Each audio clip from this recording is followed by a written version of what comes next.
écoutez, les Américains ne se trompent pas, ils sont bien informés, ils ont des grands satellites, des grandes oreilles, et ils annoncent y aura une attaque iranienne. Alors, de deux choses l'une, ou c'est une attaque sérieuse, et à ce moment-là, c'est le début de la guerre, ou c'est une attaque de démonstration. Euh, Là, je crois qu'il faut bien poser les choses pour que les Iraniens ne perdent pas la face. Euh, Ils ont annoncé qu'il y aurait des mesures de rétorsion, qu'il y aurait une réaction au bombardement du consulat iranien en Syrie, à Damas, ce qui est un événement tout à fait extraordinaire. Je regardais parce que je voulais couper la télé. Voilà, la télé est coupée, mais ça, on est dans le live, comme on dit. Et dans lequel trois membres éminents, notamment le numéro 3, le numéro 4, des Pasdaran, des gardiens de la Révolution, ont été tués. C'est très vilain, c'est un acte de guerre et c'est un acte de guerre gravissime. Comme j'ai eu l'occasion déjà de le dire, il n'y a pas de précédent à part le bombardement de l'ambassade de Chine à Belgrade en 1999, sous prétexte qu'une radio émettait. Ils n'aiment pas les radios. Tous ces gens-là, ces immenses démocrates, ces démocrates absolus, n'aiment pas la liberté d'expression et n'aiment pas qu'on apporte une contre-information qui est forcément et totalement et toujours de la propagande. Alors, là, ce n'était pas le cas, mais Israël a commis un véritable acte de guerre. Ça s'appelle un casus belli. Et aujourd'hui, Israël se déclare attaqué. Donc, comme d'habitude, c'est une victime. Comme d'habitude, on dira que je défends les positions iraniennes, que je suis anti-machin, anti-chose, anti-truc.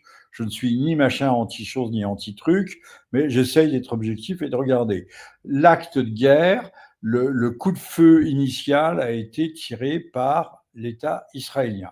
Alors, comme je le disais, est-ce véritablement le démarrage, dans auquel cas, comme on le dit, et le dit, je voyais le petit Klarsfeld, qui est pas si bête que ça, bien que ce soit apparemment un homme, un adepte de la poudre blanche, comme Monsieur Macron, pas si bête, il dit l'Iran serait tombé dans le piège, aurait réagi à la provocation, mais à un moment donné, peut-on éviter le piège, hein? Peut-on éviter d'y aller? Je vais revenir sur cette question dans une seconde. Ou alors, l'Iran, concept fondamental en Orient, inconnu et incompréhensible de l'Occident, ne peut pas et ne veut pas perdre la face. Dans ce cas-là, on a envoyé un essaim de drones, peut-être, mais rien n'est moins sûr, des missiles, quelques missiles de croisière, histoire de saturer un peu les défenses israéliennes, de faire un petit feu d'artifice, mais tout cela sera sans suite.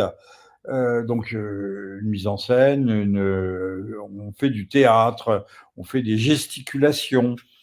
Bon, ça, c'est une possibilité, mais c'est pas une autre possibilité. L'autre possibilité, c'est qu'on ne comprend pas ce qu'est l'Iran.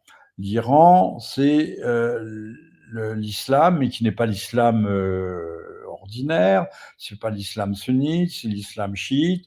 Et l'islam chiite a un martyr fondamental qui est l'imam Hussein, qui a les yeux bleus, qui est représenté, contrairement au prophète, qui est le gendre d'Ali, qui est plutôt le petit-fils d'Ali, qui est lui-même le gendre du prophète qui avait épousé Fatima.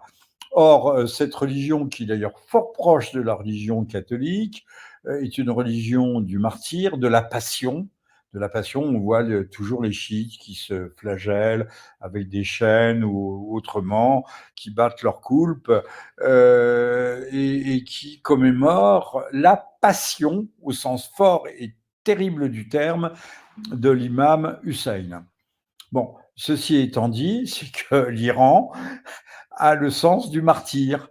Et comme l'expliquait autrefois plutôt bien Thierry Messant, qui a vécu en Iran aussi, le martyr est un accomplissement. C'est un accomplissement spirituel J'ai visité à plusieurs reprises les grands cimetières des martyrs de la guerre, Iran-Irak, à côté de Téhéran et à côté de la mosquée de l'imam Khomeini.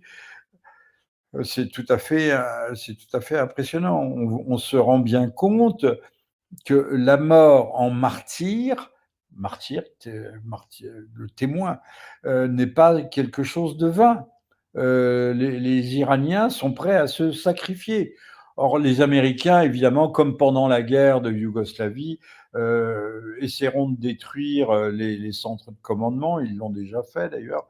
Les centrales nucléaires ou les centres de recherche, certaines bases, mais jamais n'iront sur le terrain parce que là, on sait très bien qu'il n'y a pas de soldats en Amérique. Les soldats qui ont combattu en 2003, c'était des immigrés à qui on avait promis la green card. Ça, il faudrait peut-être donner des informations exactes. Ça, sur LCI, vous les aurez pas, celles-là. Et la green card, c'est-à-dire la carte de séjour en disant vous serez peut-être naturalisé si vous allez mourir pour la sainte patrie états-unienne. Voilà. Donc, moi personnellement, je pense que tout cela va être désamorcé. Les Américains étaient prévenus et vont contenir. Nous sommes dans la droite ligne des élections présidentielles américaines. Monsieur Biden ne veut pas paraître comme plus allant en guerre que ne l'a été Monsieur Trump et engager aussi la grande Amérique en faillite dans une impasse stratégique, une de plus, après l'Afghanistan, après ceci, après cela. On a des gros muscles, on les montre, mais tout ça reste aussi une coquille vide, comme je viens de le dire. L'armée américaine est quasiment inexistante. Si elle n'a pas son pipeline de Coca-Cola et de bière, et puis sa coque aussi, ou sa marijuana, elle ne vaut pas tripette. Donc, on a, grâce au ciel, on a encore des missiles pour frapper au loin. On a un grand bras armé, mais les missiles commencent aussi à, peut-être, sauf à passer à l'étape supérieure, c'est-à-dire au nucléaire, commencent à faire défaut. On en a grillé beaucoup du côté de l'Ukraine. Israël consomme aussi beaucoup d'armement et Israël est toujours gourmand, encore plus que Monsieur Zelensky.